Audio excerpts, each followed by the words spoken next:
Gold is one of the most fundamental resources in Minecraft. It's used for a huge amount of useful crafting recipes and bartering. And while the best way to get gold remains pigmen, have you ever wondered what factors impact gold farm efficiency? Or how to decide which is the best farm for you? Or maybe why there are 3 main styles of gold farms and what the differences between them are? Well, these are some of the things that I have always wondered about, so I decided to find out. I also wanted to push pigment farming in terms of both simplicity and efficiency, and to truly understand the trade-offs between different types of pigment farms. In the end, I found some interesting things that really surprised me, and might even have stumbled upon the fastest looting gold farm currently available in Minecraft Survival. But overall, this journey gave me a perspective and understanding that I did not have before making it, and I was hoping to share that with you.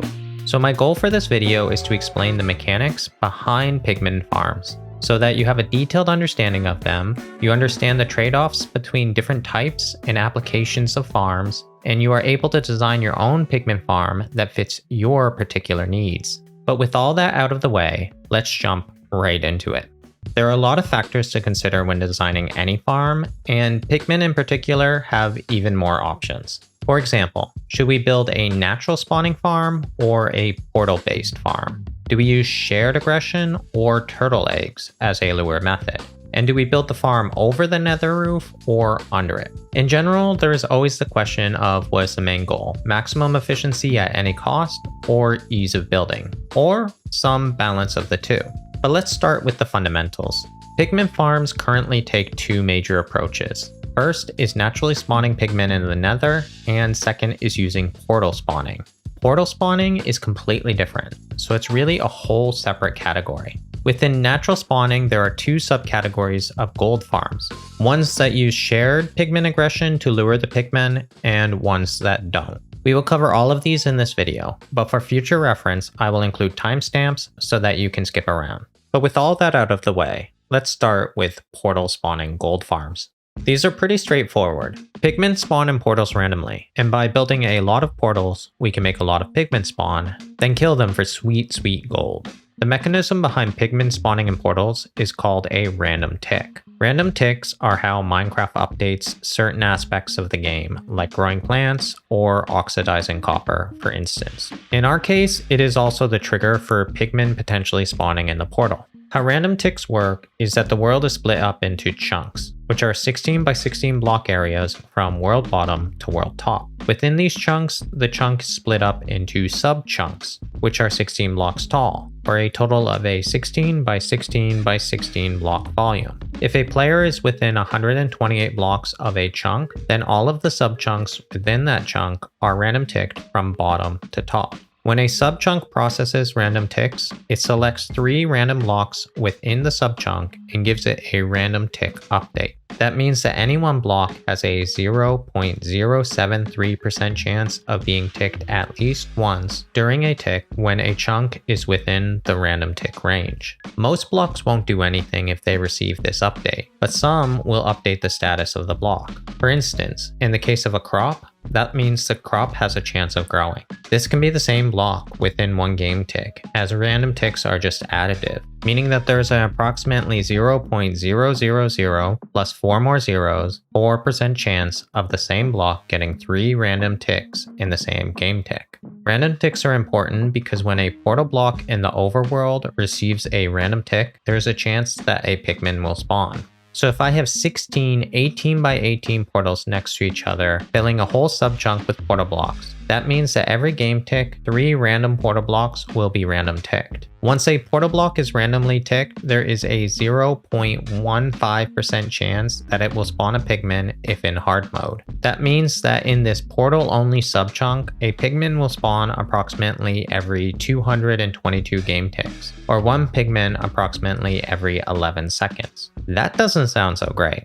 But if I add 10 more portal subchunks, then I can get a pigman every second. I mean, that's still not honestly too great. But there is a distinct advantage here. Portal spawning does not consider the mob cap at all. Even if the mob cap is full, portal pigmen will continue to spawn. This means that the upper limit to the amount of Pigmen that can spawn in portals is only limited by the amount of portals you can build within the random tick range. If I want to make a farm with end of light rates, so assuming unrealistic ideal conditions, we have 70 mobs every 2 game ticks, 2,520,000 Pigmen per hour. I can easily back calculate how many portal blocks are required. The expected value of Pigmen every tick per portal block would be 3 random ticks divided by 16 cubed times 0.0015 Pigmen per random tick. Then it's just 35 Pigmen per tick divided by the expected value.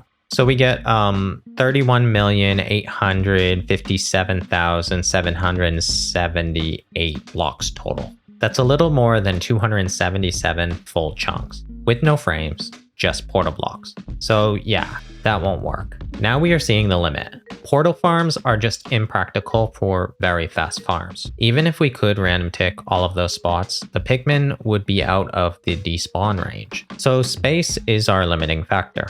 Even so, a moderate sized portal farm can fit in many circumstances. It's just not really going to be our top rate farm. But that doesn't mean that it doesn't have its place. The benefits to these farms are pretty clear. They are single dimension and are built in the overworld. This makes them great to have, for instance, at a base or an industrial district where you will be there quite a bit, so you don't necessarily have to AFK at a dedicated farm in the nether. Secondly, they bypass the mob cap. Portal spawning bypasses the mob cap totally, so the spawning rate is set by the amount of portals, and the time to kill has no impact on the farm efficiency. This makes farm design really simple, which is nice for designers, but isn't necessarily good for farm design, because a higher time to kill means a higher entity count, which means more lag. And in the case of portal spawning, the mechanic bypasses the mob cap, but it still impacts the mob cap. So a long time to kill farm will potentially fill the mob cap and can impact other players on the server. At the end of the day, it really matters your goal. I can certainly see a place for moderate-sized portal farms dripping in gold over time at a base or something like that. But be careful on servers, especially with larger capacity farms, as they can make you a bit unpopular on your server if not handled properly. Really though, that's kind of it for portal-based farms. There's a place for them, but they are not that exciting in general. Build more portals, get more Pigmen, and maybe piss off your server mates if you aren't careful. But in my opinion, the real interesting stuff is with natural spawn-based farms. From here on out, I am going to assume you have a basic understanding of the mob spawning algorithm. If I lose you on the details, check out my video on the topic, as it's pretty complicated when you get into the nitty-gritty, but also quite interesting. But anyways, these farms are built in the nether, and basically selectively spawn Pigmen, then quote-unquote kill them. There are a couple of properties of Pigmen that are helpful to know when making a Pigmen farm in the nether. They are fireproof. This means that they can spawn on magma blocks, which as we will see is typically the spawning platform of choice, because other than gas and magma cubes, no other mobs will spawn on the platform, and we can just spawn proof against these. Secondly, like normal zombies, they try to trample turtle eggs. This just allows for a convenient way to funnel Pigmen to their deaths. Thirdly, they're good friends, meaning that they attack players and mobs that attack their kinsmen. This again is beneficial to funneling Pigmen to their deaths. Fourthly, like most other nether mobs, they spawn at higher light levels, specifically 11 or below. This is particularly important when working with portals as a kill method. Finally, they have the heaviest spawn weight in the nether waste, meaning that natural spawning gold farms should always be built there, and if not, it will really hinder farm efficiency. Other than this, they are mostly like every other mob, but there is a major downside to spawning in the nether that also applies here. We have a bedrock roof, which will limit our spawning potential by expanding our height map, unless, that is, we do something about it. But anyways, with that out of the way, let's dive into specific mechanics. As mentioned in the beginning, there are two major types of natural spawning Pigmen farms that are quite different. Farms that use shared Pigmen aggression to lure the Pigmen, and farms that use some other method to take care of the Pigmen. We will start with farms that use shared aggression to lure Pigmen to their death. The simplest farm you will generally find is something like this. You just smack a Pigmen, they will call out to their friends in the area, and you'll get swarmed. It seems good in theory, but in reality, it doesn't work that well. What ends up happening is that you smack a Pigmen, wait a long time, trap a bunch, and then end up with very little gold. The issue is twofold. Firstly, some of the pigmen who want to attack you cannot find their way to you, so you never see them even if they are in the aggression range. And second, the mob cap ends up just being filled by other mobs in the area, which limits spawning potential. The problem can be solved by lifting the farm above the nether roof so that the player AFKs out of range of any other spawning spaces. This works perfectly and means only the pigmen in the farm count towards the mob cap. It's not without its downsides though, mainly that lifting the farm hinders the spawning rates, and having a spread out layout means that the time to kill is high. So we suffer with both spawning rates and mob cap limitations with this style farm. And that's the major issue with aggro style farms in general. The shape limitation is a big restriction that is hard to solve. Since the farm relies on pigmen pathfinding to the player, the layout has to be horizontal. And since mobs cannot spawn within 24 blocks of a player, the time to kill has to be at least 7 seconds, and that's assuming perfect pathfinding. So if we assume the absolute maximum spawning, it would be 70 pigmen every 7.1 seconds, or about 35.5 thousand pigmen per hour. That's really good. But when actually testing this farm, we find that the rates are much lower, at about 14,000 pigmen an hour. And that's because of a couple of reasons. Firstly, the time to kill is much higher than 7.1 seconds, which will be the case with all of these types of farms. We also see that about 36% of ticks skip attempting spawning due to the mob cap, which means that time to kill isn't a hard bottleneck, but it is certainly making a big impact on the farm rates. Additionally, the farm is built at such a high elevation and has only 2 spawning platforms, so the spawning rates are quite low. You may already know this, but elevation has a huge impact on spawning. At this elevation, we will get a 0.4% chance of picking a spawnable elevation per tick. Using 2 spawning platforms, we double that. But it's still not very good compared to, say, for instance, Nembomb's Pigman farm, which has 11 platforms and a probability of picking a spawnable elevation of 4.3%. Quite an improvement. So at this elevation, even when the mob cap is clear, the spawning rate is a pretty large bottleneck. But honestly, at about 14,000 pigmen an hour, it's really not that bad. It's the equivalent of a double chest of ingots every hour. I was actually a little bit surprised how fast this farm was when I started looking into this topic. Not because the fundamentals don't make sense, but because I had played with this type of farm in the past and had been pretty disappointed in them. But there's a huge reason why. For some unknown reason, aggression style farms, at least the ones that I have seen, never used looting. This makes a massive difference. To be precise, using looting 3 increases gold yields by almost 350%. So these farms were never actually that bad in the first place. It just shows the importance of looting. With looting, this farm is actually faster than the ENX04 gold farm. That's not surprising since Ian's farm is designed for simplicity, but it's still considered a decently fast gold farm. And okay, this farm is a little more complex to make than Ian's farm, and certainly requires more blocks, but it has one major advantage. It's a single dimension farm, which means that it's server safe. Like I said, I was surprised with this style farm personally, but my opinion has shifted a little bit, and I now believe that this farm is a good fit for people looking for a decently simple, medium capacity, single dimension gold farm. I even went so far to push it a little bit more by lowering the AFK elevation slightly, requiring very little spawn proofing, but allowing for 2 more spawning platforms. Now we are at 19,000 spawns per hour. With looting, that gives us about 1.5 double chests of ingots an hour. This is not much less than Nembomb's gold farm. It's really pretty solid, and a good option for a lot of people. But with that said, the ceiling for these style farms is just much lower than other natural spawning based farms. It mostly just has to do with the shape limitation. The player has to be in sight, but far enough away to allow the pigmen to spawn. I mean, for example, ENX04's farm is far from very optimized for the absolute maximum rates, and it's near the same level as these farms, which are quite optimized for their style. You can of course play with minecarts and such, but the shape issue will remain. And at the end of the day, if we are going to make it more complicated, then it's going to be more bang for the buck to jump right in and get away from aggro style farms altogether. But overall, it's not a bad option for a lot of people. But for those of you trying to push rates further, we get into the last main category, all other natural spawning farms. I just want to mention really quickly that these videos take a lot of effort. So if you like this type of deep dive content, please show your support. You can like, comment, subscribe, and share with a friend. It really helps out. Thank you so much. I really appreciate it.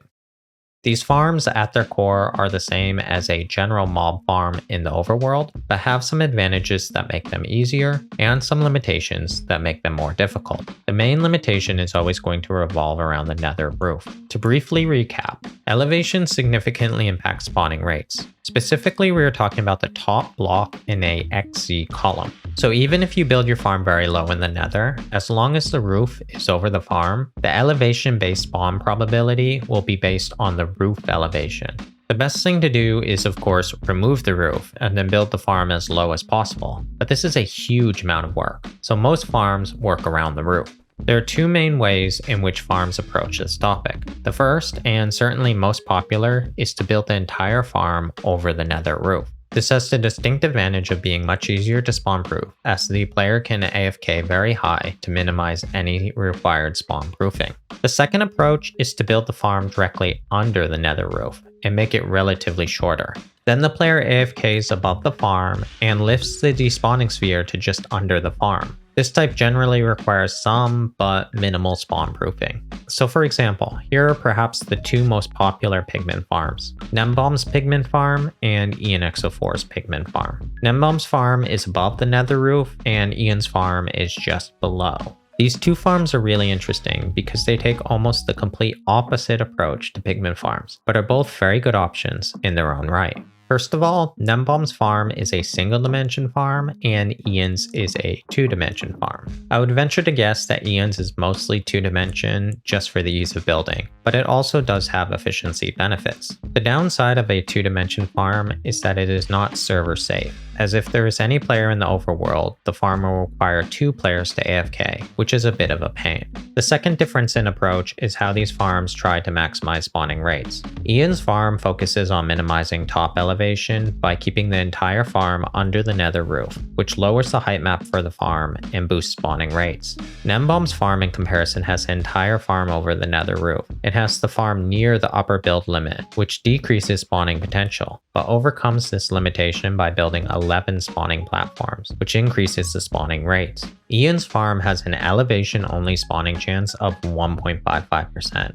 and Nembomb's farm is 4.33%, which equates to approximately these spawning rates and ingots per hour. So while minimizing elevation is important, multiple spawning platforms is a great way to achieve the best of both worlds. But of course, the biggest difference here is complexity. Ian's farm is truly an early game farm, and it's just very simple to make while still providing very good rates, which is the reason why it's so popular. So if simple is your goal, go for Ian's farm. It's an easy decision. But for those of us looking to push more, how can we improve these farms? Well, I love these two farms as an example, because the next step we can take is to actually just make them more alike, combining the best traits of both farms. So we morph them into a farm below the nether roof with multiple spawning platforms, and then optimize some of the small details like using magma to prevent piglins from spawning and move towards a 2-dimension farm. This farm has the best of both worlds. We now have a low top elevation and multiple platforms. So now we have an elevation only spawning chance of 4.65%. So now we have improved over both previous farms with about 23,500 spawns an hour, or almost 2 double chests of ingots an hour. But what more can we do? Well, when pushing the spawning algorithm, we need to balance 2 spawning dynamics, the spawning rate and the mob cap. I view this as an iterative process. We want to move towards maximum spawning, i.e. end of light rates. So we take our farm and we boost the spawning rates, like we have just now. We will then hit up against the mob cap. So to debottleneck the mob cap, we have to decrease the time to kill. Once the time to kill is lowered, the spawning rates will be our bottleneck again. So we boost our spawning rates. Then we continue on this path, boosting spawning and then lowering time to kill until we get to our maximum potential. If we adjust one, but not the other, then it's not going to have a large impact. Both must be adjusted in tandem to each other. So in this version of the farm, we have almost 14% of ticks skipping the spawn attempt due to a full mob cap. So we aren't at a hard bottleneck, but there is a lot of room to improve this farm. The easiest way to do this is going to be actually decreasing the murder time itself, as that currently takes quite a while. We could pre-damage the mobs in the overworld, but that's kind of a pain in the butt, and we have a much better method.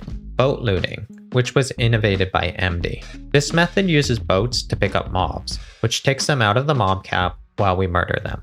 And this is a small detail, but it's actually faster to use boat looting than pre-damaging, as the kill animation takes 20 game ticks, or 1 second, during which time the pigman counts towards the mob cap.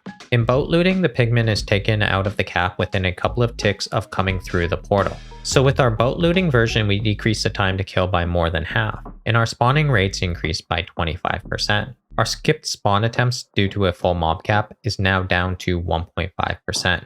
Meaning that we need to start focusing on pushing spawning again. The best way to do this is going to be to increase the amount of spawning platforms. We can of course go downwards, but that's going to make spawn proofing much more difficult, so that is not really ideal. And moreover, it's not really necessary. The reason why is because when we convert the Numbomb farm to a portal-based farm, we open up a ton more space to build spawning platforms. So here's a version from Dash Pump 4, which does exactly that. It maximizes spawning platforms, then uses portals with boat looting to kill the mobs. Now we have improved the spawning rates by about 53%, with no spawn proofing necessary. We can further push the spawning by building even more spawning spaces through building more platform towers, and gain an additional almost 26%. Now we have a very fast farm. We are getting about 55,000 pigmen per hour for about 4.5 double chests of ingots every hour. The main bottleneck here is going to be the mob cap again. We're skipping almost 40% of our spawn attempts due to a full mob cap, so decreasing the mob cap is the highest priority. We can reduce the platform size, build more platforms, optimize the shape, etc. That will all help push further a little bit by little bit. But there's a simpler solution, albeit an ugly beast of a solution. Introducing the Portal Monster. This is a farm by Just Glotz and was showcased on Hermitcraft by DocM77. It's just, well, crazy. As explained earlier, Pigmen spawn at a light level of 11 and below, and nether portals give a light level of 11. So at least currently, Pigmen can actually spawn in portal blocks when it is in the nether. This is not the same as overworld random tick spawning, but a part of the natural spawning algorithm. The pigmen spawn, and then just like with the end of light farm, they are sent through the portal in 2 game ticks. So with this farm, the spawning algorithm never skips spawning attempts due to a full mob cap. The farm has skewed portals to prevent magma cubes and gas from spawning, but of course will spawn some piglins. Here we get a massive 162,000 pigmen per hour, which is 287 times higher than our multi-column farm. This farm is just stupid fast. There is a problem though. At least in the Just Glotz version, it does not use boat looting. And I suspect this is because boat looting is very difficult to use at such high rates. Instead, this farm always requires 2 players to AFK, even in single player. 1 in the nether and 1 in the overworld killing. Maybe someone smarter than me can get boat looting to work with this farm with under 20 ticks per second, but I'll leave that for you all to play with. But this seems like the maximum. I mean, here we are, extremely optimized. 2 tick lifetime, high spawning rates due to the sheer amount of spawning spaces. Sure, maybe end of light would be faster, but as Mojang is clearly trying to nerf it out of existence, I do not consider it a valid option any longer, even if it is technically possible. So we can say that this portal spam farm is the peak of looting gold farms, and that faster rates are not really possible in a survival style farm. Or can we? Well, actually, there is something that we can do. The problem is that it requires a massive amount of work. But regardless, it is possible. Here's my crack at an extremely high efficiency looting farm, a pseudo end of light, but really it doesn't end anything type farm. We get rid of the nether roof and the bedrock floor and build this at the bottom build limit. We use the same size as the portal spam farm, i.e. 4 chunks, because it will allow for 1 overworld portal. Instead of just using portals, we make every other spawning block a magma block, and then use turtle eggs at both ends to make the pigmen walk into a portal. Here we have improved the rates to 238,000 pigmen per hour. That's 47% faster than the portal spam farm, even though the time to kill is much higher. The trick here is that the time to kill is higher, but it's still pretty low. and the spawning rates are significantly higher. The portal spam farm has an elevation only spawning potential of 9.45%, which in general is very good. But in comparison, this farm has 2 places that pigmen can spawn. In the portals, which alone is a big improvement over the portal spam at 14.3%. But the big difference is the magma blocks, which have an elevation only spawning chance of 50% because it's at world bottom, which is just a massive difference. This 50% also applies to our pack spawning roof, where the spawn attempts can originate from. All of these combined make the entire farm have a much higher spawning potential than the portal spam farm due to being built at such a low elevation. We do have 10% of ticks skipping the spawn attempt due to the mob cap, but really, missing some is just a result of such high spawning rates. I think it's a pretty neat little farm. I doubt boat looting would work with it, so it might take 2 players to AFK, but I mean, it's worth playing with boat looting if you're interested. I'd be curious to see if it's possible. The only big downside is, well, the obvious. It's stupid hard to make, because of all the bedrock breaking and spawn proofing. I mean, it's just an insane amount of effort. I think the only players that would even venture to make this farm in survival would be the most hardcore of technical Minecraft players. And maybe those quote-unquote hardcore Minecraft YouTubers who somehow produce a video in the amount of time it would take to just break the nether roof. But regardless, it's a fun little experiment and is technically, if not really, a viable survival farm. But that's gonna do it for this video. I hope it was helpful for those of you that enjoy diving into these types of mechanics. I want to thank my Patreons as always, specifically my top tier supporters. It is really appreciated. But most of all, I'd like to thank you, the viewer, for watching the entire video. You are an absolute rock star. I really appreciate it. Thank you so much, and goodbye.